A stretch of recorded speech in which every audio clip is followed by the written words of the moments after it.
Halo, selamat malam semuanya. Tidak terasa tadi kita sudah menunggu beberapa teman yang mau join dan ternyata sekarang sudah jam 7. Sebelum mulai, saya izin memperkenalkan diri. Saya dari Karina, tim marketing dari Asaren, yang mana nanti kita sama-sama pada malam hari ini akan mendengarkan program kita yang akan dibawakan oleh Dr. Catherine selaku expertise DNA dan juga konselor Asaren bersama Dr. Sabrina yang akan bersama-sama dengan Dr. Catherine membahas lebih detail apa itu DNA, kemudian apa manfaatnya untuk health dan wellness di kesehatan keseharian kita.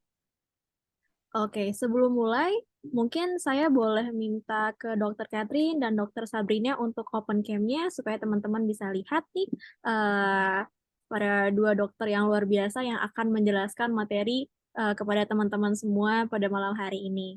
Oke, udah siap ya Dokter Sabrina sama Dokter Catherine ya? Halo teman-teman, udah siap, Rin? Oke, Dokter Sabrina udah siap ya dokter ya? Udah siap dong. Oke, baiklah tanpa berlama-lama lagi, saya mohon izin untuk pertama-tama saya menjelaskan apa sebenarnya DNA atau genetic one-on-one yang kita selenggarakan pada malam hari ini.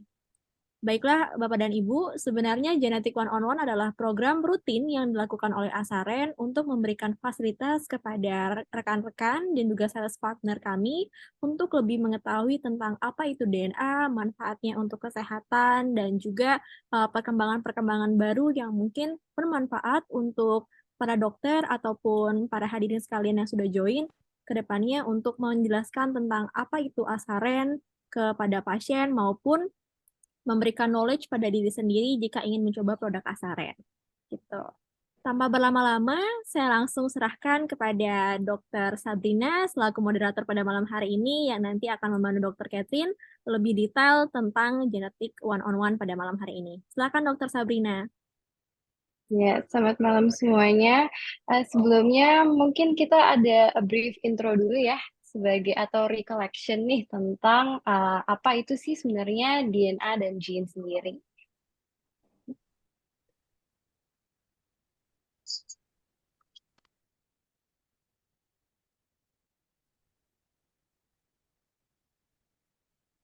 Ya sebelumnya kita juga ada expertnya sendiri nih, Dr. Catherine sebagai our expert di genes and juga untuk functional medicine-nya. Dok, nanti boleh kita share sedikit ya dok tentang insight dokter nih sebagai seorang expert. Tuh.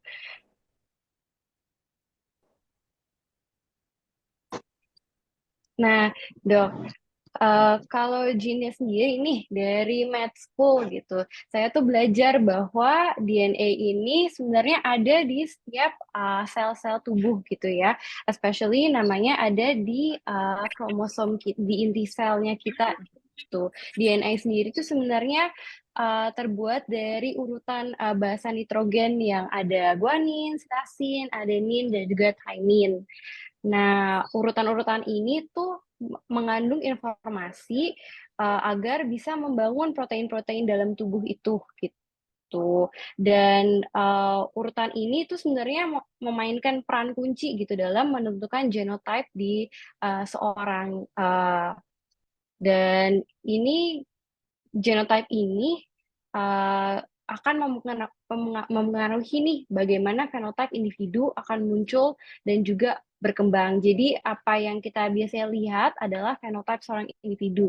Nah, sebagai dokter yang merupakan expert di gene ini, sebenarnya pandangan dokter terhadap DNA ini bagaimana sih, Dok?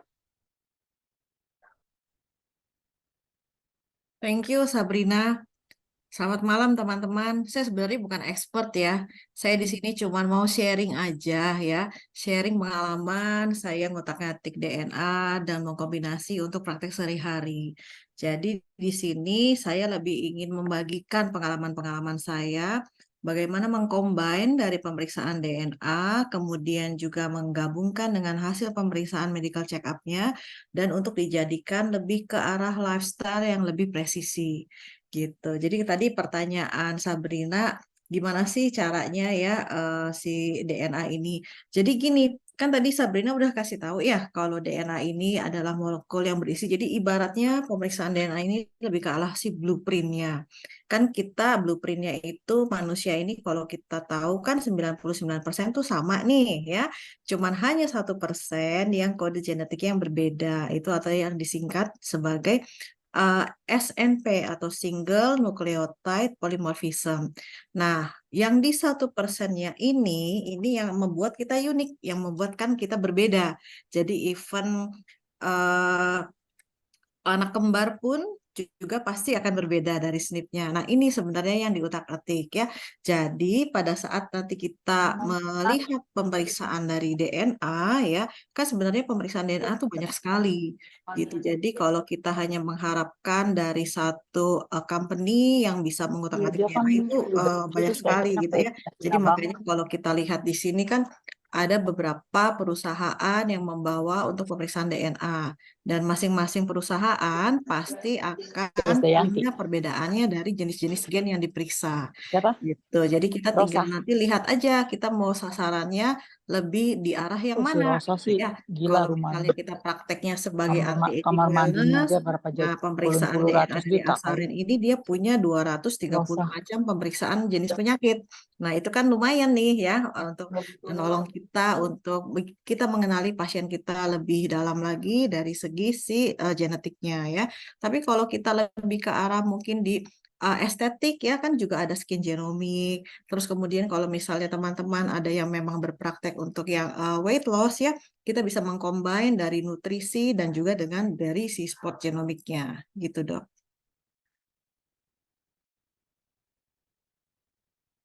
Kalau gimana sih dok sebenarnya asal-usul isu DNA ini menjadi topik yang sering dibicarakan nih dok di kalangan dokter-dokter di Indonesia ini gitu. Sebenarnya pemeriksaan DNA sih sudah lumayan lama ya, Sabrina. Cuman memang di Indonesia ini mungkin kayaknya sih hampir 10 tahun ada nggak ya? Kayaknya ada deh 10 tahun terakhir mulai banyak pemeriksaan lab-lab lokal ya yang ada di Indonesia. Jadi mereka sudah bisa mengerjakan sendiri labnya di Indonesia. Jadi otomatis kalau sudah mulai dikerjakan di lokal kan harga juga pasti lebih murah ya. Nah, terus kemudian juga kan saintis-saintis juga berkembang ya. Ini kan kalau kita lihat seperti tadi yang Sabrina bilang, lebih dari 3 miliar pasang DNA ya. Nah, sedangkan di pemeriksaan ini yang 360 ini ada sekitar 1.800 gen.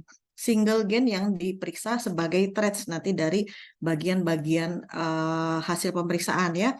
Nah, si threads ini yang kita lihat satu persatu yang kita akan bisa kombinasikan. Karena kenapa? Pada saat kita lebih bicara precision medicine, itu nggak ada yang namanya one lifestyle fit for all, nggak ada ya. Jadi saya suka pakai istilah begini, genetic loads the gun and lifestyle pulls the trigger. Jadi tinggal kita nih nanti mengkombinasikan dari hasil pemeriksaan genetik kemudian dengan hasil yang ada sekarang, jadi kita bisa menyarankan ke pasien lebih lanjut untuk lifestyle-nya seperti apa. Ya, jadi sekarang nih udah mulai awareness-nya sudah banyak ya. Dan juga kan pemeriksaan DNA sekarang mudah diakses nih, nggak harus yang harus puasa dulu lah, segala macam istilahnya udah gampang ya. Jadi event saya di klinik pun juga banyak pasien-pasien yang tiba-tiba datang bawa hasil pemeriksaan DNA minta konsul, terus kemudian minta saran bagaimana caranya mengkombinasikan. Jadi supaya kan ini kan kita bicara blueprint, berarti kan blueprint kan nggak akan berubah nih, nggak akan berubah ya. Apa sih yang bikin berubah? Yang bikin berubah itu kan adalah fenotipnya. Nah, kita bisa kasih baju dalam tanda kutip bagaimana caranya mencegah ya atau prevention dari prediction yang ada di genetik kita yang polimorfismnya tersebut supaya tidak kejadian gitu. Jadi lifestyle apa yang harus dikerjakan, do and don'ts-nya apa. Nah, insight-insight seperti itu yang biasanya kita akan sampaikan ke pasien. Jadi kan pasien sudah punya Bible. Saya kalau bilang you already have a Bible, just follow the Bible. Ya udah, memang blueprintnya seperti ini, kita ikutin aja. Sebenarnya dok, saya tuh sering mendengar term personalized medicine, especially Hmm. di ini ya, di med school dan juga di kalangan dokter-dokter. Nah, sebenarnya sejauh mana sih atau seberapa besar sih peran dari DNA testing ini terhadap personalized medicine-nya sendiri, dok? Oh, sangat besar, sangat besar. Makanya kenapa ada istilah genetic loads the gun and lifestyle pulls the trigger ya. Nah, karena kenapa? Karena kita akan mengkombinasikan. Jadi balik lagi ke sana ya. Nah, setelah kita mengerti apa yang terjadi di dalam tubuh kita, bagaimana tubuh kita bereaksi terhadap sesuatu, anything, bereaksi terhadap makanan, bereaksi terhadap obat-obatan, kan ada farmakogenomik juga ya, bereaksi terhadap sport ya. Nah, kalau kita sudah tahu mana yang bagus, itu justru yang akan kita ambil gitu. Jadi produknya di sini ya kita melihat karena pemeriksaannya kan termasuk luas ya. Jadi dibagi-bagi nih, biasanya ada 3 kategori besar. Dari mulai kesehatan fisik ya, kemudian kesehatan mental, ini lebih ke arah personality kita bagaimana ya, dan juga health and wellness ya. Kalau untuk yang health wellness nanti ada bagiannya nutrigenomik dan juga sport genomik. Kalau kesehatan fisik di sini ada lebih dari 230 macam penyakit yang akan disampaikan. Jadi nanti sudah dibagi-bagi ya. Nah, Asaren ini punya apps-nya sendiri. Apps-nya ini sebenarnya sangat membantu ya buat pasien-pasien yang ambil pemeriksaan tersebut. Jadi bisa di-download ya. Nah, nanti hasilnya ini akan keluar. Jadi begitu kita klik hasil pemeriksaan kita, nah itu di situ dilihat ya. Itu ada yang gambarnya merah dan ada yang gambarnya biru. Kalau ada gambarnya merah itu menandakan ada polymorphism di sana ya. Nah, itu udah dibagi-bagi nih. Kalau dari physical health misalnya di bagian kepala, bagian kemudian jantung, bagian kulit, segala macam tinggal kita klik ya. Nah, di bagian-bagian tersebut setiap kali kita klik nanti kan dia akan keluar ininya akan keluar barnya. Barnya itu menunjukkan hasil report kita ya. Nah, reportnya itu dibagi menjadi ada 5 kategori dari angka 1 sampai angka 5 ya. Nggak usah khawatir karena kenapa? Di setiap hasilnya nanti di bawah ada tulisannya ini kategorinya apa, kemudian hasilnya apa ya.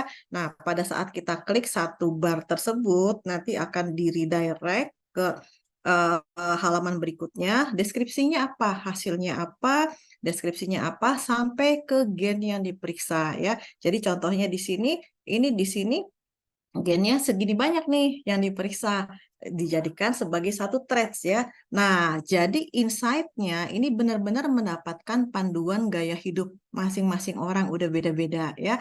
Karena nanti di situ juga ada do and don'ts-nya gitu. Jadi kita nanti akan membimbing pasien based on hasil ini supaya pasiennya lebih mengerti. Memang report ini sudah dibuat user friendly ya, cuman kan masih tetap biar bagaimanapun masih banyak bahasa-bahasa medis ya yang sometimes perlu di-guide karena kita biasanya di sini akan connecting the dots ya.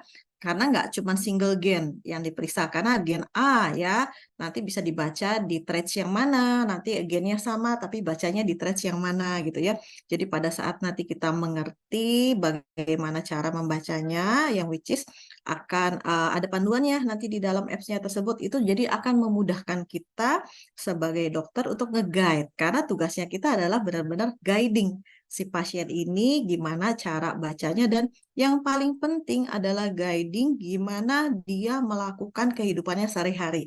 Ya, jadi lebih presisi lagi tuh lifestyle medicine-nya di sana itu udah dapat gitu. Nah, selain dari hasil apps-nya tersebut, pasien juga akan di-provide summary.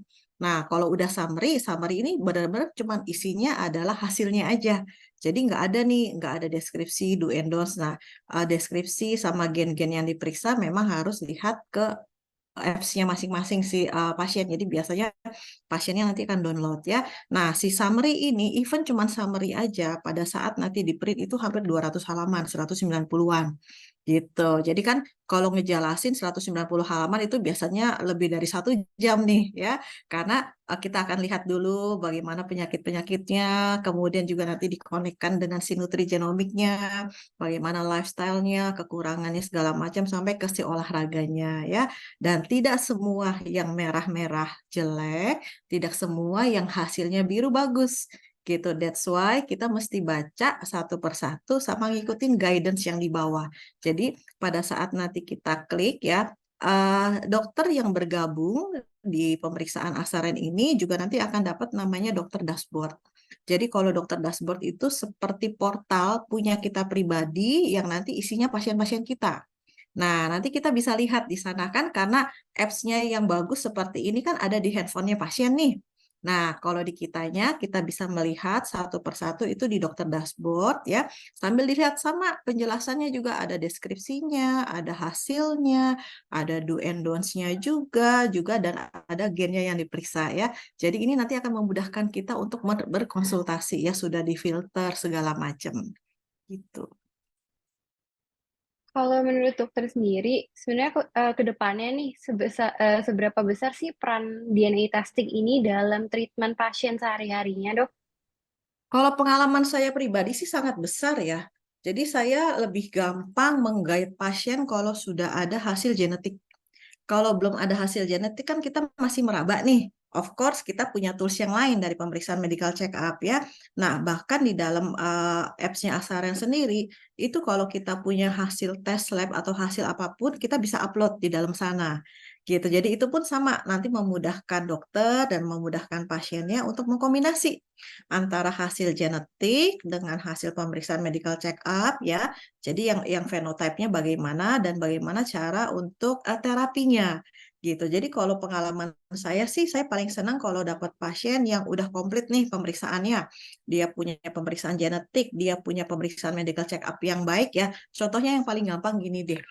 Kan banyak nih orang yang kelihatannya, waduh kurus badannya, nggak nyangka loh kalau kolesterolnya ternyata tinggi atau trigliseridnya tinggi ya. Ternyata memang trigliserid itu kan terikat metabolismenya ada di DNA nih.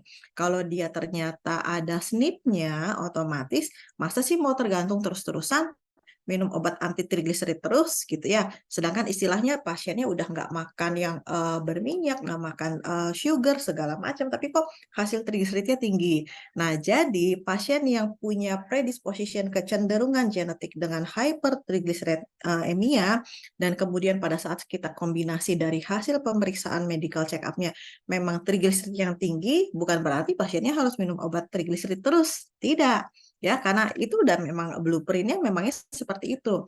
Berarti yang kita ajarkan adalah bagaimana caranya makan lemak yang sehat. Nanti kita lihat ke nutrigenomiknya, bagaimana reaksi dengan MUFA dan PUFA. Kita juga bisa lihat respon to fiber gitu ya. Nah, contohnya seperti ini. Ada satu gen yang lumayan saya suka namanya gen FTO ya. Nah, single gen FTO tapi ternyata dipakainya banyak nih Sabrina ya. Kita bisa melihat di penyakit, oh dia ternyata berhubungan dengan diabetes gestasional, berhubungan dengan DM tipe 2, resistensi insulin ya. Nah, tapi ternyata berhubungan juga terhadap diet. Respon terhadap karbohidratnya bagaimana? Respon terhadap protein, respon terhadap serat ya. Bahkan respon terhadap obesity dan rasa kenyang juga kita bisa lihat dari gen FTO. Makanya di sini pentingnya satu traits yang dikeluarkan, deskripsinya apa, gennya apa, baru kita kombinasi dengan oh oke, berarti lifestyle yang disarankan seperti ini gitu ya. Nah, contohnya gini, misalnya gen FTO ada di dalam pemeriksaan namanya respon to karbohidrat. Hasilnya dia ternyata misalnya bagus nih, angkanya 1 sampai 5, angkanya 1 gitu ya. Berarti dia respon ke karbohidratnya bagus. Bukan berarti dia boleh makan karbohidrat banyak-banyak. Karena responnya bagus, kalau dia kebanyakan kan nanti lead-nya ke obesity. Karena FTO-nya kan ada ya. Lead juga dia ke insulin resistannya gitu. Bagaimana pengolahan si insulinnya gitu. Karena kaitan metabolisme karbohidrat kalau terlalu bagus artinya responnya kan bagus ya. Begitu masuk langsung dipakai. Kalau dipakai olahraga atau dipakai aktivitas, kalau tidak kan jadi numpuk. Begitu numpuk, alhasil dia akan lari ke obesity, jadi ada penimbunan lemak, fat storage-nya. Kelanjutan lagi, kalau kita dilihat dari fisikalnya, resistensi insulin. Berarti resiko nanti dia terkena penyakit diabetes mellitus atau DM, itu tambah besar. Gitu. Jadi, satu single, kita koneksiin the dots-nya masing-masing. Nah, jadi kita benar-benar dapat gambaran the whole picture. Itu bicara dari DNA ya. Kemudian kita kan karena pasien kalau periksa DNA kan cukup sekali nih ya. Nah, terus kemudian yang kita mau lihat kan justru lifestyle-nya. Karena kenapa? DNA hanya memegang sekitar 15% ya. Sisanya 80% itu lifestyle-nya. 5% itu yang mutasi gen yang kita nggak tahu. Ya. Nah, berarti kan porsinya si genetik dengan porsinya lifestyle lebih besar porsinya lifestyle yang 80%. Nah, di sini peran epigenetiknya. Di sini peran kita how to prevent ya, supaya kalau dijumlah nggak tambah banyak. Ya, jadi biarpun dia punya genetiknya even though only 15%, tapi bagaimana kita preventnya supaya si lingkungannya tercipta dengan baik, lifestyle-nya tercipta dengan baik, berarti resiko yang ada di dalam si genetiknya tidak keluar. Gitu. Berarti apakah hasil pemeriksaan genetik ini dapat mengubah dok untuk rencana terapi seorang Ya, pasien gitu dok? betul, betul, sangat merubah ya, sangat merubah. Contohnya kayak tadi, kalau kita nggak tahu nih pasiennya ternyata punya polimorfisme di hypertriglyceridemia, wah ngelihat hasil trigliseridnya 300, otomatis waduh ini kalau trigliseridnya tinggi, apalagi ternyata nanti insulin puasanya tinggi atau HbA1c-nya tinggi, padahal ngelihat pasiennya kayaknya nggak gemuk-gemuk deh, gitu ya, bodinya ideal-ideal aja gitu ya. Masuk deh obat-obatan untuk nurunin trigliserid gitu. Biasa kalau di konvensional kan seperti itu ya. Nah, ternyata turun karena pakai obat. Begitu obatnya sudah berhenti, dia naik lagi. Kalau kita gali, maka dia ternyata biasa, dia enggak banyak simpel karbo, enggak makan gula, buah-buahan juga tidak manis, tapi kecenderungannya seperti itu. Itu yang umum sering ditemuin ya. Nah, kalau kita tidak punya data genetik, kan pasiennya lagi-lagi nanti dapat obat anti trigliserid segala macam. Tapi kalau kita tahu, oh data genetiknya memang seperti itu, ya sudah kan kita kan tidak mengobati hasil lab. Yang kita obati itu adalah pasiennya. Jadi kalau saya itu lebih berkiblat ke functional medicine, everything yang datang kita akan cari tahu root cause-nya dulu. Root cause-nya itu dicari tahu sampai ke materi genetiknya. Kalau kita udah tahu kayak begitu, bukan berarti ini pasiennya harus ketergantungan dengan obat ya. Tapi kita edukasi, Ibu, begini-begini, ini hasilnya begini, berarti yang harus Ibu kerjakan seperti ini. Jangan lagi-lagi takut, waduh bolak-balik kayaknya 3 bulan sekali. Sering kan nih teman-teman dapat pasien di klinik ya, kayaknya rajin periksa darah, tapi yang diperiksa nggak jauh-jauh. Cuma kolesterol lagi ya, tanpa sadar kalau ternyata hasil ada polimorfisme di sana. Nah, begitu kita tahu itu yang akan merubah terapi. Jelas sekali itu akan merubah terapi. Gitu. Berarti, berarti besar ya benar-benar bahwa Yes, genetic testing ini sangat important gitu ya dok. betul, betul. Um, Jadi dokter tadi udah ngomong juga tentang preventif gitu ya dok. Gimana caranya genetic testing ini bisa juga sebagai tool untuk memprevent penyakit-penyakit tertentu. Sebenarnya metode apa sih dok yang digunakan dari testing ini gitu dok? Kalau dari pemeriksaan yang untuk lifestyle seperti ini, biasanya metode yang dipakai itu adalah genotyping, ya. Jadi sampelnya kan banyak nih. Kalau kita bicara DNA itu kan cara proses di labnya tuh ada yang sequencing, ada yang genotyping, ya. Sepanjang yang saya tahu, kalau untuk pemeriksaan lifestyle seperti ini, kayak 360, ini sistem yang dipakai itu adalah si genotyping. Kalau sequencing biasanya lebih ke arah untuk farmakogenomik nih, dan beberapa onkogenomik itu juga pakai cara sequencing ya.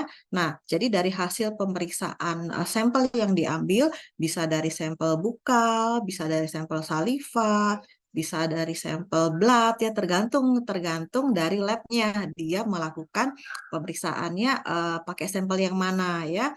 Nah, nanti dari sana otomatis kan akan pertama kali diekstrak dulu nih, diambil materi genetiknya, kemudian dilihat materi genetiknya apa, baru dimasukin ke dalam data ya. Jadi data genetik ini kan di dunia, enggak di Indonesia aja, ada namanya GWAS ya, Genetic Work Associate Study ya. Nah, si Genetic Work Association Study atau GWAS ini dia merupakan kayak bank data genetik di dunia ya.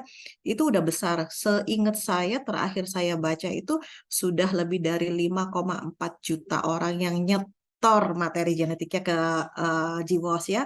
Nah, rata-rata perusahaan DNA ini akan membeli data genetik tersebut dari GWAS sudah dipetakan berdasarkan ras ya.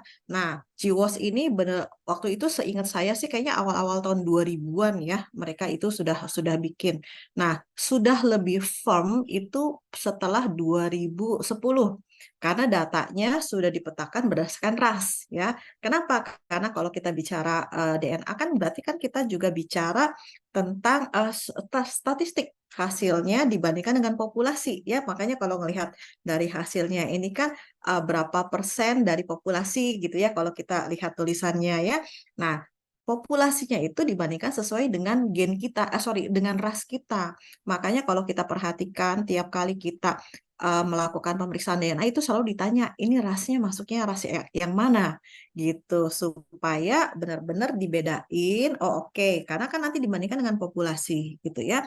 Nah, terus clue yang kedua, saya biasanya gini, sebelum saya memeriksakan DNA, biasanya suka kepo nih. Keponya gini, traits-nya apa, gennya yang diperiksa apa ya. Semakin banyak gen yang diperiksa, hasilnya akan lebih mendekati akurat ya, biarpun mereka akuratnya rata-rata sudah di atas 98% ya. Kalau nggak salah Asaren ini akurasinya 99,5% kalau saya nggak salah ingat ya. Nanti mungkin dari marketingnya boleh barangkali saya salah ya, nanti tolong di apa namanya dikoreksi ya.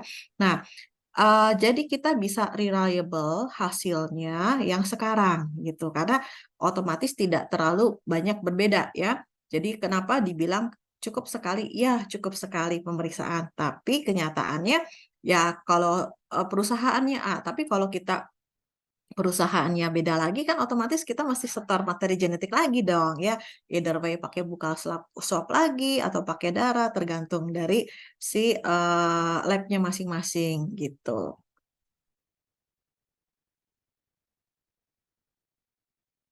Sebenarnya kalau untuk ini tadi kan dokter bilang ya untuk lingkungan tuh efek banget terhadap suatu hasil tes seseorang gitu ya dok. Ini seberapa just how big sih dok? Seberapa besar gitu loh efeknya terhadap hasilnya gitu dok? Oh, besar sekali. Besar sekali karena when kita reliable dengan hasil pemeriksaan genetik ya, ya udah itu istilahnya nih gaya hidup yang kita lakukan aja seterusnya gitu karena sesuai ya. Bahkan materi genetiknya itu kan kita traitsnya itu kan nggak cuma dilihat dari penyakit ya, proses detoksifikasi, metilasi itu semua ada di sana ya, alergi, lactose intolerance segala macam gitu. Kalau memang sudah hasilnya sudah ada polimorfisme ya udah tinggal kita ikutin aja. Jadi kalau dibilang seberapa besar bagi saya pribadi pengalaman ya itu sangat besar sekali ya. Nah, yang penting apa? Tinggal tergantung si pasien yang sudah melakukan pemeriksaan DNA-nya tersebut.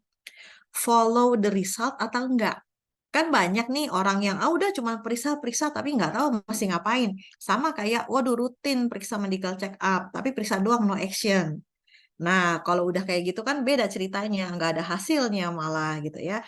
Nah, tapi pada saat kita really follow the rules, nah itu hasilnya besar sekali karena impact-nya benar-benar berbeda ya. Jadi lifestyle medicine, personalized itu when we udah masukin dengan si genetik itu hasilnya udah pasti berbeda. Makanya kenapa dibilang nggak ada satu lifestyle yang bisa sama untuk semua orang tuh nggak ada. Jadi kita benar-benar melihat satu persatu.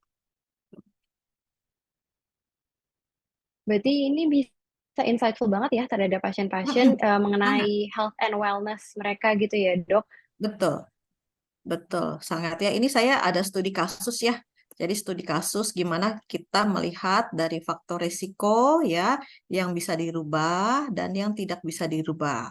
Faktor risiko yang bisa dirubah kan kita lihat dari epigenetik nih, lifestyle-nya seperti apa ya. Yang tidak bisa dirubah ya otomatis materi genetiknya. Gitu. Makanya kenapa kan pendekatannya itu untuk diagnosis nih banyak banget dari pendekatan dari diagnosis, kemudian jadi perawatannya seperti apa ya. Nah, tapi pada saat kita sudah mengkombinasikan dengan si screening genetik dan kita tambahin dengan si MCU-nya, medical check up atau lab atau apapun yang kita punya ya. Nah, jadi perawatannya ini benar-benar personalized ya berdasarkan profil genetik dan kondisi saat ini. Nah, karena materi genetik tidak akan bisa berubah, yang bisa kita rubah adalah hasil dari medical check up-nya ya. Nah, berarti untuk follow up-nya tinggal kita ngelihat dari hasil medical check up-nya. Gitu. Jadi misalnya pasiennya ternyata gen obesity-nya ada gitu ya. Berarti kan kita akan mengajari ke pasien gimana caranya supaya tidak obes ya. Terapi banyak ya, mau terapi diet, terapi mungkin dengan olahraga atau bahkan ada yang ekstrim dengan operasi segala macam. Kan itu tindakan saat itu. Tapi masa sih mau terus-terusan liposuction misalnya gitu ya. Nah, kan bagaimana caranya untuk di-maintain supaya jangan terjadi lagi gitu. Nah, itu yang kita tinggal ngintip aja gitu. Jadi kita kombinasi benar-benar hasil laporan genetik dengan kondisi saat ini yang akan kita Ada tingkatkan. outdoor Karena intinya apa? Intinya adalah meningkatkan nggak ada table-nya. kesadaran penuh untuk pasien dari resiko penyakit metabolik dan juga nanti dengan kondisi saat ini. Jadi intervensinya jauh lebih bagus. Berarti untuk DNA testing ini sendiri tuh nggak spesifik dalam satu bidang ya, Dok. Jadi Sorry, Kemute, gimana, Sabrina? Jadi untuk DNA testing ini tuh nggak spesifik untuk satu bidang aja ya, Dok. Jadi Iya, holistic approach gitu ya. Ada mental health, ada dari tadi betul. dokter bilang dietnya juga gitu ya, Dok. Betul, betul. Karena banyak sekali sebenarnya ya, ada juga yang kan ada onkogenomik dan juga ada farmakogenomik ya. Tapi kalau yang dari 360 DNA ini dibagi 3 kategori besar, physical yang which is lebih dari 230 macam penyakit dengan lebih dari 1.800 gen yang diperiksa. Kemudian juga kita dapat health and wellness yang isinya nanti adalah nutrigenomik dan spot genomik. Dan yang satunya lagi adalah untuk ke mental. Jadi kalau ke mental ini sebenarnya enak nih. Kalau mental biasa saya kalau dapat hasil pasien ya, saya buka dulu nih mental health-nya. Karena di sana kan ada gambaran personality ya. Kita mau menyelami dulu nih pasiennya seperti apa. Apakah gampang setuju, apakah kepala batu, dikasih taunya susah atau tidak, openness atau tidak, gampang agreeable atau tidak, terus consciousness-nya seperti apa ya. Jadi kalau saya dapat pasien ini biasanya yang aku buka mental health-nya dulu. Nah, dari mental health saya dapat gambaran the whole picture kira-kira ini tipe pasiennya seperti apa.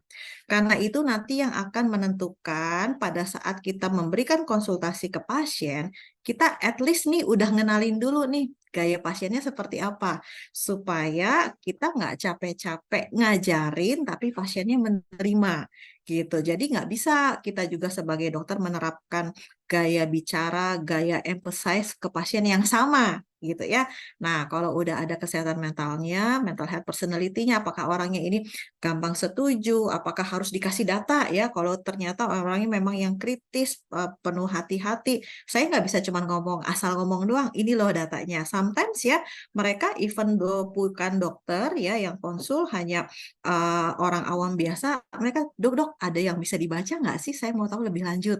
Nah, kan saya udah mesti siapin nih at least write up yang sederhana atau bahkan jurnal yang sederhana yang saya bisa kasihkan ke pasien dan itu kalau di pengalaman saya lumayan banyak loh pasien-pasien yang kritis ya yang pengen tahu lebih lanjut jadi nggak cuma sekedar konsul doang tapi pengen tahu ini kok bisa sih dok DNA aku bisa begini banget gitu ya gitu jadi ya udah tinggal kita maunya yang mana ya. Nah kalau nggak salah ASRN sendiri juga punya pemeriksaan ansisteri deh Jadi kita mau tahu nih, ini lucu-lucuan sih, tapi saya suka nih pemeriksaan tersebut.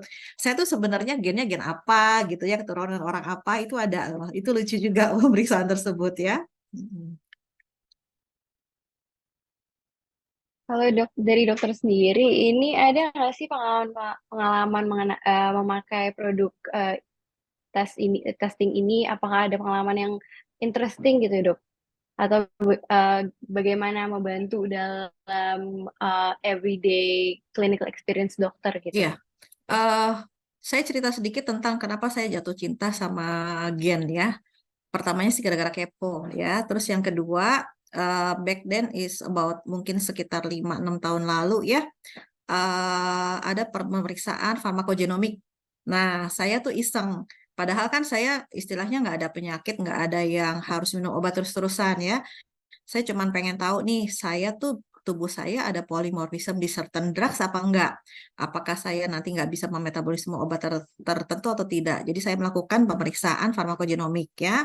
Waktu itu pemeriksaan farmakogenomiknya masih di luar, belum ada di Indonesia ya. Nah ya udah dapat hasil, lumayan kaget nih. Ternyata polymorphism saya terhadap obat-obatan banyak juga ya, terutama anti nyeri, NSAID, kemudian PPI itu saya banyak nggak bisa gitu.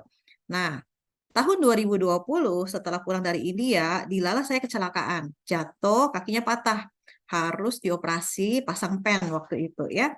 Saya ingat, saya punya hasil farmakogenomik karena farmakogenomik di situ juga ada obat-obat anestesi. Selain anti nyeri, anestesi, anti mual kan itu biasa pasti dapat nih kalau kita mau menjalankan operasi ya.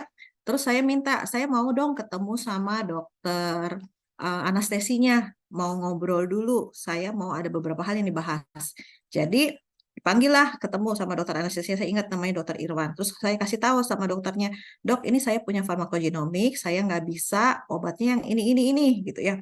Terus dokternya diem baca, dia bilang, dok boleh nggak kalau operasinya kita mundur 6 jam? Kenapa dok? Karena ini obat-obatannya nggak ada semua.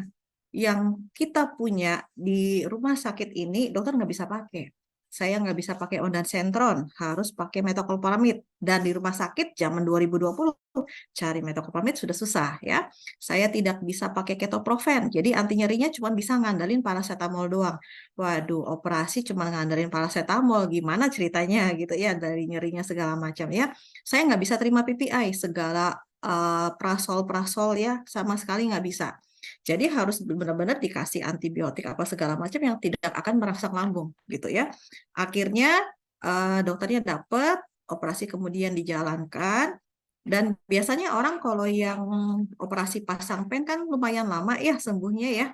Saya karena benar-benar mengikuti dari hasil pemeriksaan farmakogenomik, hanya 1 bulan di kursi roda, 1 bulan pakai tongkat, dan akhir bulan kedua saya sudah lepas tongkat dan sudah jalan seperti biasa gitu. Jadi itu quite surprise buat saya, even buat suster-suster saya juga, dok, kok 2 bulan udah bisa jalan? Ya, that's the beauty of genetic. When you know your genetic, when you know apa yang boleh dan apa yang tidak boleh, dan benar-benar diterapkan di tubuh kita, nah hasilnya luar biasa. Dan itu yang bikin saya semakin jatuh cinta sama pemeriksaan DNA. Dan my story keep I'm telling sama pasien-pasien yang kadang-kadang suka, dok, kenapa sih kok nawarinnya pemeriksaan DNA? Nah, saya selalu cerita yang ini. Nah, ini question satu ini sebenarnya agak lebih teknikal sih, Dok. Ini Ya. dari kumpulan questionnya ya. Ini bagaimana sih cara membaca hasil laporan tes DNA untuk pasien gitu? Oke. Kalau kita bicara ini kan kebenaran yang datang rata-rata rekan-rekan dokter ya, gitu. Jadi seperti tadi yang saya bilang, nanti kita kalau sudah berpartner kita akan dapat dokter dashboard di sana ya. Nanti dari dokter dashboardnya itu kita bisa lihat hasilnya apa-apa aja. Jadi sebenarnya sih intinya adalah kita at least tahu nih gen-gennya apa ya. Jadi nanti dari si asarennya sendiri akan memberikan kayak PDF ya di dalam dokter dashboardnya tersebut.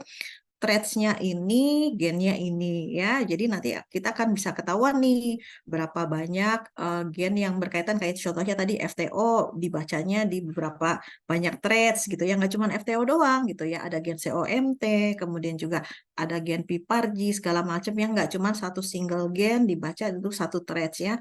Nah, jadi pertama kita bukan harus hafal ya, saya sendiri nggak hafal loh, saya punya contekan, nggak mungkin saya hafal ya. Pertama, at least ada gen-gen yang besar, bukan yang besar, gen yang banyak dipakai itu kita tahu dulu, kayak contohnya misalnya ngomongin metilasi, berarti kan detoksifikasi, gennya adalah gen MTHRF, gen GXTT gitu ya. Nah, kita tahu dulu itu dibacanya di tes yang di mana saja. Terus kemudian yang kita lihat adalah hasilnya. Karena gini, di macam-macam ini kan kita punya tiga besar ya, physical, health and wellness, sama satunya lagi adalah mental health ya. Nah, ada yang nomor satunya excellent, ada yang nomor satunya protektif, ada yang nomor limanya slightly elevated atau under par segala macam ya. Tapi kita nggak usah takut karena kenapa? Di setiap pada saat kita klik itu nanti ada guidance-nya. Ya, jadi as simple as that, kita tinggal melihat, oke, ini masuknya kategorinya apakah tipikal, apakah under par, apakah poor, ya, karena nanti namanya beda-beda ya. Kenapa kok namanya beda-beda, iseng banget sih? Nah, nanti tanyanya sama Jiwos, karena datanya kan kita ambil dari si Jiwos, kita sudah di-provide juga dengan jurnal dan segala macam, ya udah. Jadi kita follow itunya. Makanya kenapa penting banget setiap pemeriksaan itu kita baca satu persatu, nanti lama-lama bisa connecting the dots-nya gitu ya. Jadi nanti kalau misalnya teman-teman sudah berpartner dengan Asaren, kita akan sama-sama belajar ngulik tentang ini gennya apa aja nanti yang dilihat, how to connecting the dots ya, sampai membuat rekomendasi ya, apakah mau ke meal plan, tergantung nanti teman-teman lebih arah scope prakteknya seperti apa gitu ya, karena kan ini toolsnya kan banyak sekali ya.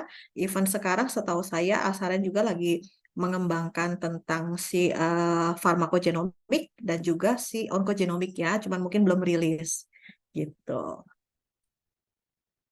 Berarti sangat simpel ya dok ya sebenarnya untuk Simple, incorporate genetic testing ini betul, ke everyday clinical practice-nya betul. dokter-dokter gitu ya. Betul. Kalau kita belum experience pemeriksaan DNA, belum pernah lihat hasilnya, mungkin agak sulit ya nangkepnya gitu ya, agak sulit mencerna apa yang saya sharing gitu. Tapi once teman-teman sudah periksa, ya udah jauh lebih gampang karena oh oke, saya akan ngomong misalnya gitu ya, ini nanti gennya seperti ini, nanti tinggal diklik, nah tinggal dibaca di sana gitu. Jadi as simple as that sih sebenarnya. Baik, dok. Terima kasih untuk sharing experience-nya ya dok. Ini Sama-sama. benar-benar eye-opening banget ya. Emang genetic testing itu lagi trending banget deh gitu Lagi di training Indonesia benar-benar. gitu. Iya. Ya. Ini juga Boleh. sebenarnya banyak teman-teman saya yang expert juga di DNA nih. Ada Dokter Gresilsa, Dokter Silvana, Dokter Yurika, gitu, Dokter Henny. Nah, kalau misalnya berkenan mungkin bisa sharing juga dok pengalaman pakai pemeriksaan DNA, Dokter Grace ditembak langsung nih Dokter Gresilsa. Oke, mungkin lagi nggak ada di tempat ya. Lagi makan, Kat. Oh, Baru nyampe rumah. Baru nyampe, jadi menyimak dulu ya. menyimak dulu, iya, ya, Sambil thank you. mengunyah-ngunyah. Iya, ini Dokter Grace Silva juga dia banyak pemakai nutrigenomik ya, dan kita sama-sama di FM, kita sama-sama di anti aging, jadi edukasi pasien kebenaran. Kalau dokternya yang cerewet-cerewet, pasiennya dapat insight-nya banyak banget nih, gitu.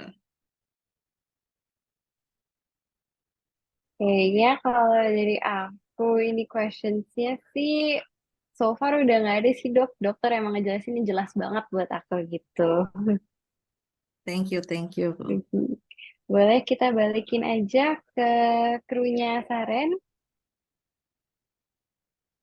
Oke, terima kasih Dokter Sabrina dan Dokter Catherine, penjelasan yang sangat luar biasa sekali dan memang em, informasi genetik ini selalu menarik ya, apalagi kalau Dokter Catherine yang bawain ya banyak banget informasi-informasi, pengalaman maupun juga pembelajaran-pembelajaran baru nih yang kita dapetin pada malam hari ini. Saya Ini senang saya cuma sharing aja loh ya, tidak mendetail gitu. Kalau mendetail mesti ada hasilnya dulu, nanti baru bisa mendetail. Kalau nggak ketangkep nanti.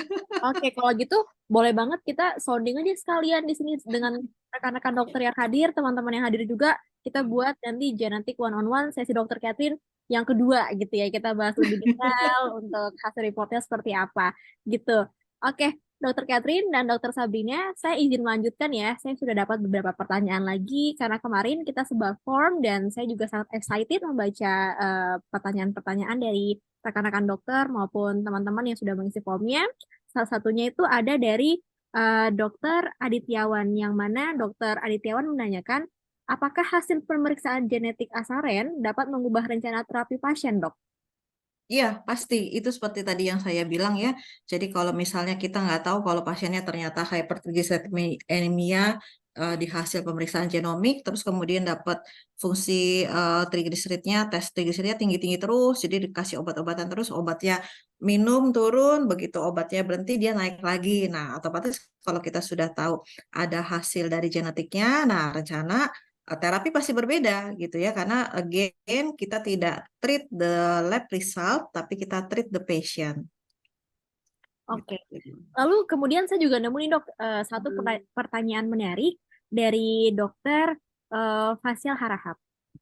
Om Al nih, ini dokter senior nih, dokter paru Wow. kita. Iya, jadi dari Dokter Fahyal Harahap, dokter bertanya, seberapa besar sih, Dok, sebenarnya pengaruh lingkungan terhadap hasil DNA seseorang? Karena kan sebenarnya kalau dari saya nih sebagai orang awam yang saya tahu memang DNA itu dibawa sejak lahir. Cuman memang dengan seiring berjalannya waktu, ketika kita dengan lingkungan-lingkungan, kita juga terbentuk sama lingkungan. Jadi Dokter Fahrial bertanya, seberapa besar sih, Dok, sebenarnya pengaruh lingkungan ini untuk DNA kita? Gitu. Mungkin bukan seberapa besar pengaruh lingkungan terhadap DNA kita ya. Tapi kalau kita lihat kepada si lifestyle medicine-nya, hasilnya, apapun itu, materi genetik hanya berperan sekitar 15%. 80%-nya justru dari lingkungan kita. Gitu. Jadi di sini yang harus kita lakukan adalah ngebalik. Bagaimana kita bikin lifestyle-nya yang porsinya jauh-jauh lebih besar sampai 80% supaya bisa memperbaiki si materi genetik kita. Kan DNA-nya udah nggak bisa dirubah nih, berarti tinggal bajunya yang dirubah. Gitu. Nah ini yang lebih masuk ke arah prevention-nya. Gitu dok. Mungkin dokter Al ada pengalaman dok? Dokter Al juga ngerti tentang genetik nih. Jadi semakin seru ya, Dok, sharing Iya. sessionnya ini, karena dokter-dokternya juga berpengalaman semua, jadi lebih berisi apa yang kita bawakan pada malam hari ini. Oke, Dokter Al, sepertinya belum ada jawaban ya dari Dokter Al. Gitu. Oke, Dok, aku izin lanjut ke pertanyaan berikutnya. Iya. Kebetulan dari teman-teman yang sudah join, ada salah satu pertanyaan yang masuk di kolom chat dari Bu Nesa. Bu Nesa bertanya, Dokter, terima kasih sharingnya. Mau tanya, hubungan respon to carbo with obesity yang dokter jelaskan semakin oke, bukannya semakin efisien untuk menghindari terjadinya resistensi insulin? Gitu. Nah, kalau kita bicara genetik, nanti hasilnya nggak seperti ini, Bu. Makanya kenapa kita perlu membaca traits yang dibaca dari hasil pemeriksaan DNA dan kaitannya. Karena tidak semua yang angkanya biru bagus, tidak semua yang angkanya merah jelek. Gitu ya. Karena gen ini unik gitu.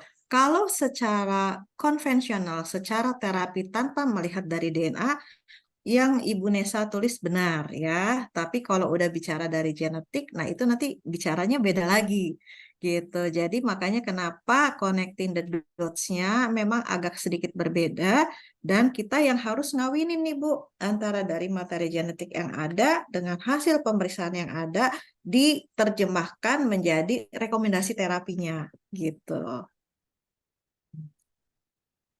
Begitu Bu Nesa, apakah sudah terjawab Bu Nesa? Mungkin Bu Nesa ada tanggapan via kolom chat? Oke. Kalau begitu mungkin saya lanjut ya, Dok. Saya tuh dapat banyak banget pertanyaan untuk Dokter Catherine. Saya tuh senang banget karena orang-orang juga excited banget dengerin materi kita pada malam hari ini.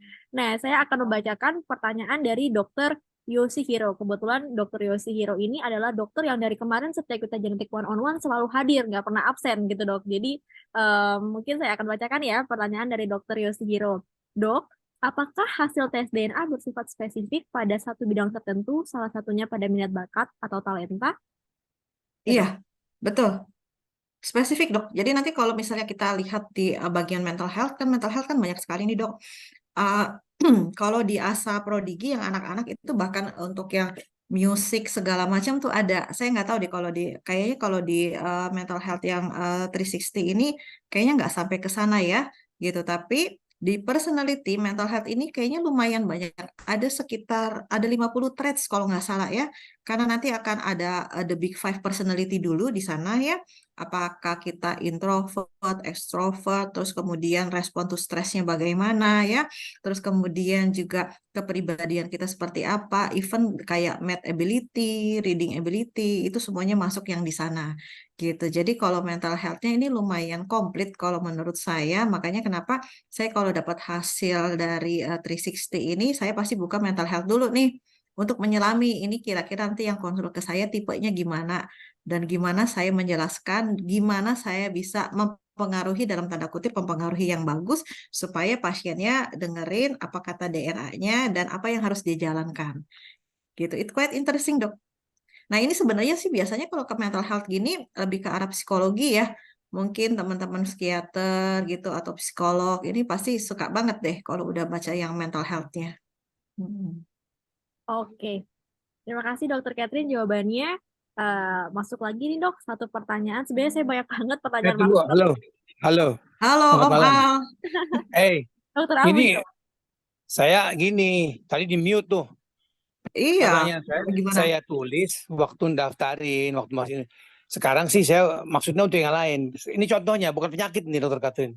Iya. Seandainya ada satu Ronaldo pemain bola, ya, yang satu lahir di sana di negaranya, yang satu lahir di Indonesia. Nah, kira-kira seberapa besar pengaruhnya latihannya? Ronaldo yang di Indonesia latihan bola juga, Ronaldo di sana latihan juga. Tapi tentu latihan yang di sana kan lebih mantap tuh. Yang Iya, sini kan enggak. Nah, betul. kalau udah begini sih kemungkinan memang beda hasilnya walaupun genetiknya sama kira-kira. Ya, begitu kan? Betul. Betul. Karena kenapa? Karena genetik only 15% and lifestyle 80%. Latihan, metode latihan, lingkungan segala macam itu masuknya di lifestyle. Jadi otomatis si fenotipe nanti hasilnya beda. Karena kenapa? Karena lifestyle yang berbeda even though si genetiknya sama gitu. Iya, makasih. terima kasih Sama-sama. Al, Dokter Catherine, seru nih ya. Oke. Dokter, saya lanjut lagi ada pertanyaan di kolom chat dari Bu Ella. Bu Ella bertanya, selamat malam dokter, saya tidak memiliki pengalaman medis karena terkait lifestyle. Baiknya dilakukan di usia berapa ya tes DNA ini dan tadi disampaikan baiknya diulang. Setelah berapa lama ya dok? Selain itu, tes ini baiknya dilakukan saat kita merasa sehatkah ataukah saat ada keluhan? Gitu dok. Sama satu lagi dari Bu Ella, jika seseorang sudah pernah nih mengalami transfusi darah non keluarga, apakah itu akan berpengaruh pada DNA-nya, dok? Begitu, dokter. Oke. Yang diulang ini bukan pemeriksaan DNA, Ibu. Karena materi genetik DNA once sudah diekstrak, RS-nya, alelnya segala macam itu akan stay di sana ya. Yang maksud saya di sini diulang adalah pada saat Ibu melakukan pemeriksaan DNA di perusahaan A dan perusahaan B, otomatis harus memberikan sampel DNA yang berbeda kan, memberikan sampel yang berbeda, tapi nanti hasil ekstraksi dari DNA-nya sama. Jadi kalau untuk pemeriksaan DNA itu bisa aja tidak usah diulang ya. Yang nanti akan diulang yang dibandingkan adalah justru hasil pemeriksaan medical check up-nya ya. Umur berapa bisa dikerjakan, apakah lagi sakit atau sehat, sebenarnya tidak ada masalah ya. Bahkan beberapa lab itu bisa melakukan pemeriksaan DNA untuk bayi yang berusia 6 bulan. Tapi kalau nggak salah saya di Asaren itu 2 tahun ya. 2 tahun, karena supaya si anaknya ini pasiennya udah kooperatif, karena kan nanti diambilnya kan dari buka swab ya, jadi buka swab itu diambil dari dinding materi di dalam pipi, digosoknya nih lumayan 1 menit pipi kanan, 1 menit pipi kiri gitu ya, dan si pasiennya ini harus puasa dulu sekitar 1 jam, baru nanti diambil gitu. Jadi kalau di bawah 2 tahun mungkin agak sulit untuk operasinya. Jadi di atas 2 tahun sudah bisa dilakukan. Tapi sebenarnya karena materi genetik DNA tidak berubah, jadi even dari usia 6 bulan juga udah bisa dilakukan ya. Apakah lagi sehat atau lagi sakit? saya prefer lagi sehat. Karena kenapa? Kan nanti yang diambil adalah materi genetik yang di sekitar mulut. Jadi terutama sehat dalam arti kata tidak ada lesi, tidak ada sari awan, tidak ada mungkin lagi radang gusi apa segala macam ya. Apakah mempengaruhi dari hasil riset? Sebenarnya tidak mempengaruhi, tapi kita menghindari kontaminasi. Ini yang paling penting gitu ya. Terus juga kita kalau perempuan kan pakai lipstik nih. Nah, lipstik ini bukannya nanti akan hasilnya merubah DNA kita, tidak, tapi ada kontaminasi gitu. Jadi memang ada beberapa yang harus dilakukan. Baiknya tidak ada lesi, tidak ada luka di daerah mulut, tidak pakai lipstik atau lip balm ya. Kemudian puasa minimal tidak makan, tidak minum, tidak merokok juga sekitar 1 jaman ya. Nah, kalau pertanyaan kedua, pernah transfusi darah dari non keluarga? Saya rasa tidak akan berpengaruh kepada DNA-nya, Bu. Kecuali kalau memang kan kita yang nggak mau lihat ini adalah sebenarnya mutasinya. Kan kita kan carinya SNP itu kan adalah mutasi dari 1%-nya tersebut ya. Nah, kalau sudah di kemoterapi itu sudah pasti ada mutasi dari DNA. Biasanya kita tidak menyarankan ya. Tapi kalau misalnya dari transfusi darah non keluarga segala macam, materi genetik tidak akan berubah banyak. Karena kenapa? Yang kita ambil ini adalah materi genetik yang kan dia dari bukal ya gitu. Jadi kalau menurut saya kalau dari transfusi darah sih nggak apa-apa. Mungkin kalau dari saintisnya di Asaren gimana nih? Kalau ada pengalaman kalau pasien yang sudah transfusi gitu? Kalau untuk sejauh ini biasanya kita belum punya pengalaman seperti itu sih, Dok. Betul. Kalau insight dari saya seperti itu. Mungkin dari teman-teman dokter yang udah biasa pakai DNA, apakah ada pengalaman juga?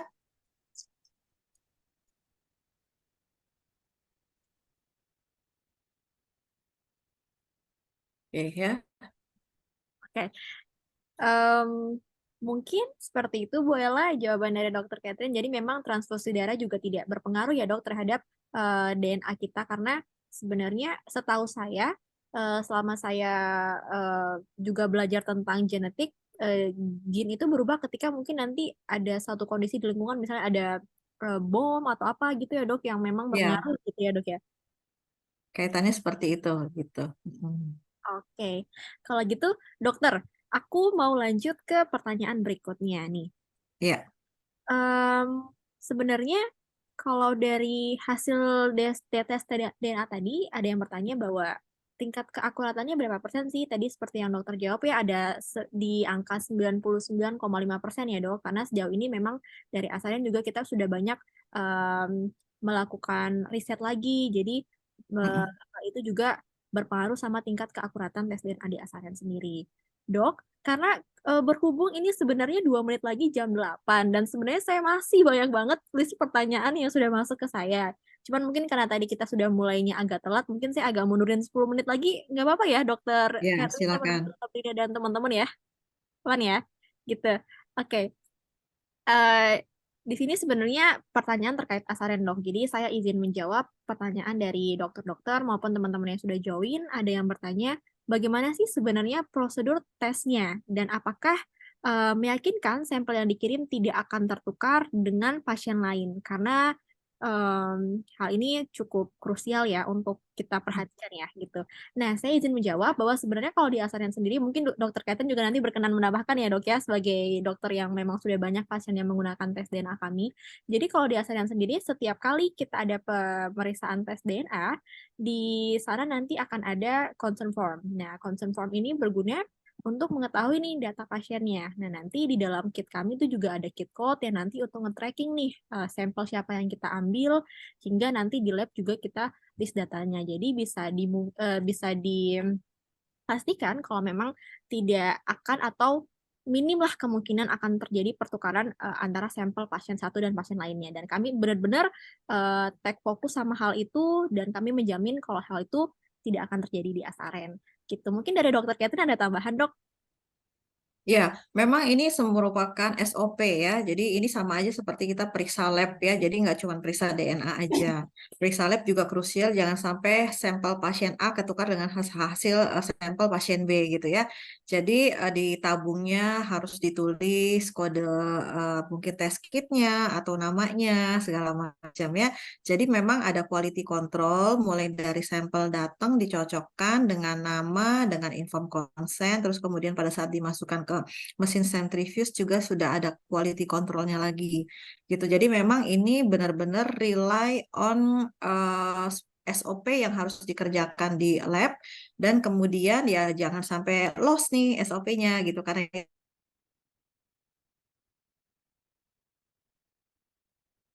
berkaitan. Nah, kenapa dibilang bisa pernah nongkrongin mereka nih di lab ya hampir seharian waktu itu ya. Jadi memang ininya berlapis ya, nggak cuma satu orang QC-nya itu banyak sampai akhirnya rilis the report.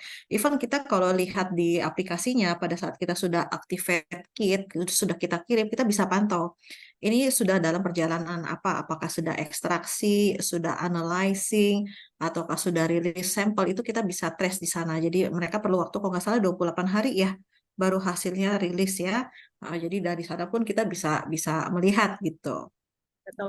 Dan saya izin menambahkan ya dok, bahwa memang sebenarnya selain proses labnya yang memang sudah ditentukan dengan SOP yang memang kita betul-betul memegang teguh sama SOP itu, hasil report asalnya itu juga memang keluarnya by aplikasi gitu. Jadi semua pasien bisa lihat by aplikasi maupun nanti bisa langsung dibacakan dengan dokter-dokternya masing-masing. Dokter, ada satu pertanyaan menarik lagi nih dari kolom chat yang masuk. Mungkin Ya, saya boleh bacakan ya, karena mungkin ya kita udah silakan. 10 menit, masih ada 8 menit lagi, mungkin kita bisa bahas ya dok ya. Saya izin bacain. Malam dokter, dari Bu Gebi. Terima kasih untuk penjelasannya. Kalau untuk olahraga, apakah ada report khusus yang memberikan panduan olahraga yang cocok atau tidak? Dan bila apakah saya dan bila ada, apakah saya masih bisa menjalani olahraga yang biasa saya lakukan atau tidak? Atau harusnya olahraga yang sesuai dengan report DNA kita saja? Gitu, Dok. Oke, percaya nggak percaya nih Bu ya, kita udah suka dengan jenis olahraga tertentu. Nanti pada saat Anda dapat hasil sport genomic juga akan mes, oh berarti olahraga yang saya jalankan sudah nggak salah gitu ya.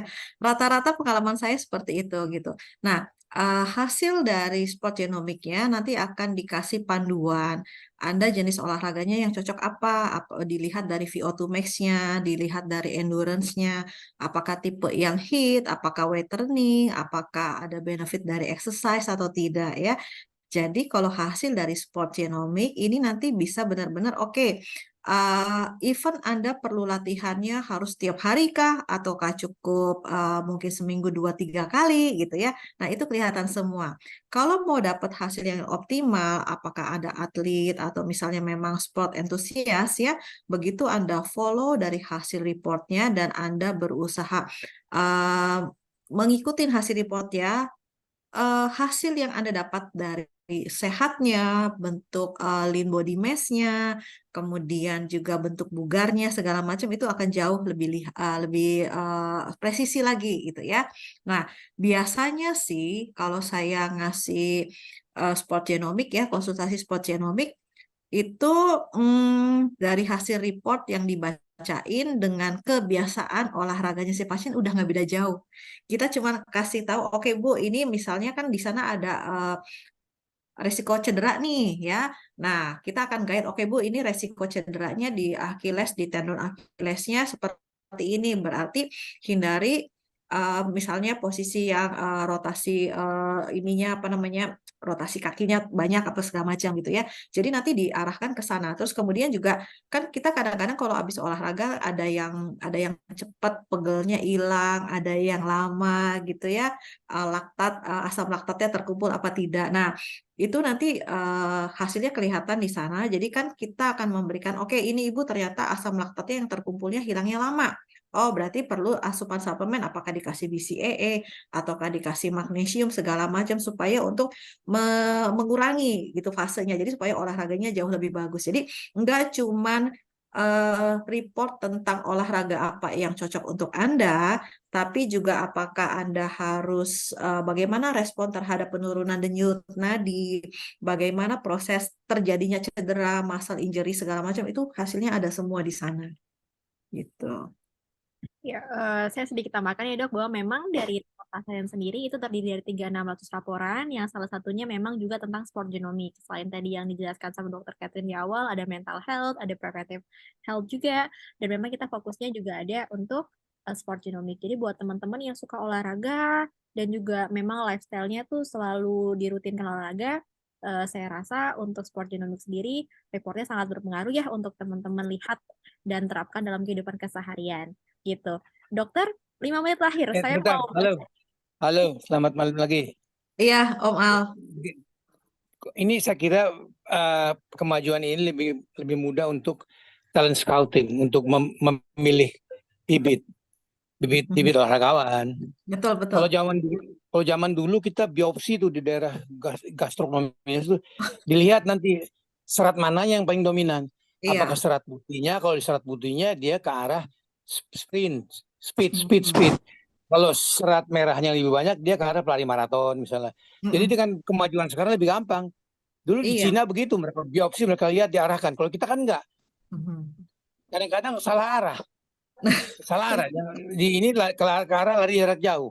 Iya. Berbakat jarak pendek, terbalik gitu ya. Saya kira ini bagus sekali nih ilmu ini. Iya betul, jadi slow twitch muscle-nya, yang mau red muscle atau white muscle itu kelihatan semua dari hasil spot genomic. Jadi kita mengarahkan pasien atau atlet-atlet kita jauh lebih bagus.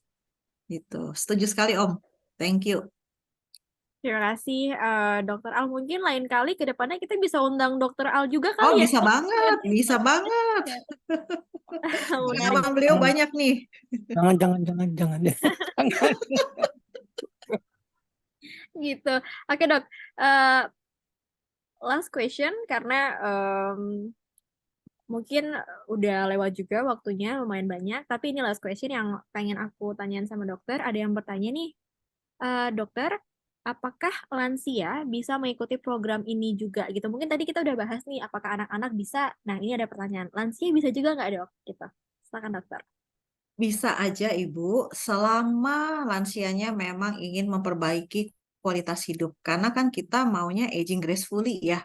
Pengennya 80 tahun kayak Om Al nih masih bisa ngejar cucu nih, masih bisa olahraga. Nggak cuma 80 tahun dari ranjang ngeliatin orang sekeliling gitu ya. Nah, pada saat kita juga melakukan, jadi sebenarnya pemeriksaan DNA ini tidak terbatas dengan usia. Jadi nggak ada age boundaries tuh nggak ada ya. Kalaupun kita sudah mengerjakan di atas 70 tahun ya, kan kita pengen bugar lebih lama, kita pengen jauh sehat lebih lama ya, tetap pemeriksaan DNA ini sangat berperan gitu. Jadi ya you can do even 80 tahun juga is okay, why not gitu ya. Nggak cuma pengen tahu doang, oh ini penyakitnya apa segala macam, enggak. Tapi dari sisi nutrigenomics, dari sisi sport genomics itu akan kelihatan even the mental health ya, kita gampang stres, bisa dikasih kerjaan banyak atau tipenya pendendam segala macam itu udah kelihatan semua di sana dan itu akan berguna juga untuk self improvement di sana. Oke, terima kasih Dokter Catherine. Pertanyaan terakhir saya bacakan dari Dokter Grace. Apakah akan ada pelatihan yang lebih mendalam lagi tentang pembacaan genetik asarin ini? Dokter, saya izin menjawab.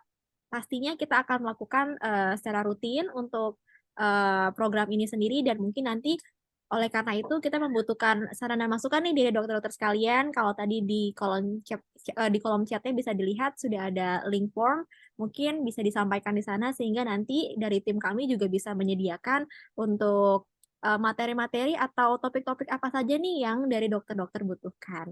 Seperti itu. Kalau begitu, saya ucapkan terima kasih banyak nih untuk Dokter Sabrina dan Dokter Catherine, terutama Dokter Catherine yang sudah berbagi ilmu dengan kita dan Dokter Sabrina yang sudah mau join di program kita pada malam hari ini menyampaikan perspektif-perspektif baru dari dunia kedokteran. Karena kebetulan Dokter Sabrina ini bisa dibilang dokter muda dan Dokter Catherine yang sudah expert ya. Jadi menarik nih obrolannya dari Dokter Sabrina dan juga Dokter Catherine. Gitu. Kalau gitu dari tim Asaren mengucapkan terima kasih banyak kepada yang sudah join. Mungkin dari Dokter Catherine dan Dokter Sabrina, apakah ada tambahan? Udah cukup kali ya dari saya. Thank you teman-teman atas kehadirannya. Semoga insight ini juga menambah wawasan teman-teman. Jadi mulai berpraktek untuk mengkombinasikan antara pemeriksaan genomik dengan medical check up atau hasil lab. Jadi kita bisa menolong pasien jauh lebih banyak lagi. Terima kasih Dokter Catherine. Mungkin dari Dokter Sabrina gimana dok pengalaman baru nih Rumpi bersama dokter-dokter di sini juga membawakan informasi genetik yang memang kelihatannya dari tadi juga seru banget ya, banyak pertanyaan. Gimana Dokter Sabrina? Pasti insightful banget ya. Thank you nih ke Dokter Catherine yang udah mau sharing her years of experience deh gitu. Pastinya eye-opening banget dan excited to see sih ke depannya gimana sih genetic testing ini. Oke, kalau begitu terima kasih Dokter Sabrina, terima kasih Dokter Catherine. Saya ucapkan juga terima kasih banyak untuk rekan-rekan dokter yang sudah hadir dan teman-teman yang bukan dokter tapi juga semangat untuk mendengarin materinya pada malam hari ini. Kalau gitu tidak bosan-bosannya saya ingatkan untuk bisa mengisi kolom evaluasi kami sehingga kami bisa menyediakan genetik one-on-one yang lebih baik lagi ke depannya.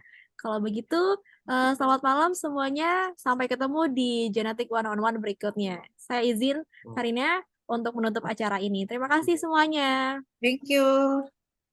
Bye-bye. Terima kasih Dokter Catherine. Makasih Thank you dok. Dr. Ji. Thank you. Makasih dok.